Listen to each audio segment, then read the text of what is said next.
ముందుగా కుక్కర్ లో 3 medium size టొమాటోలు వేసుకోండి. ఒక మీడియం సైజ్ ఆనియన్ కూడా కట్ చేసి వేసుకోండి. హాఫ్ స్పూన్ జీలకర్ర, హాఫ్ స్పూన్ మిరియాలు, 1 స్పూన్ ధనియాలు, కొంచెం చింతపండు, 2-3 ఎండుమిరపకాయలు, 2 స్పూన్లు కందిపప్పు తీసుకొని ఇలా శుభ్రంగా కడిగి వేసుకోండి.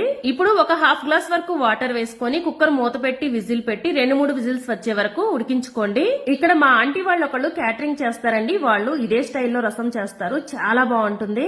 ఇలా విజిల్స్ వచ్చిన తర్వాత కుక్కర్ ఆవిరి మొత్తం పోయిన తర్వాత మూత ఓపెన్ చేసి ఒక స్ట్రైనర్ లో వేసి వడకట్టుకోండి.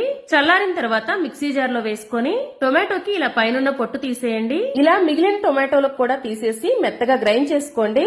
టొమాటో పేస్ట్ ఇలా గ్రైండ్ చేసుకుని పక్కన పెట్టుకుని స్టవ్ పైన ఒక గిన్నె పెట్టుకుని 1 టేబుల్ స్పూన్ ఆయిల్ వేసుకోండి. హాఫ్ స్పూన్ ఆవాలు, జీలకర్ర, 2-3 ఎండుమిరపకాయలు కట్ చేసి వేసుకోండి. 5-6 వెల్లుల్లి కూడా దంచి వేసుకొని ఫ్రై చేసుకోండి. తర్వాత కొంచెం కరివేపాకు, ఇంగువ వేసుకొని ఫ్రై చేసుకొని 1/2 స్పూన్ పసుపు వేసుకొని కలుపుకోండి. ఇప్పుడు ముందుగా గ్రైండ్ చేసుకున్న టొమాటో పేస్ట్ వేసుకోవాలి. టొమాటోలు ఉడికించిన వాటర్ కూడా వేసుకోండి. తర్వాత దీనిలోనే కావాల్సినన్ని వాటర్ యాడ్ చేసుకొని స్టవ్ మీడియం ఫ్లేమ్ లో పెట్టుకుని 2 నిమిషాల పాటు ఉడికించుకోండి.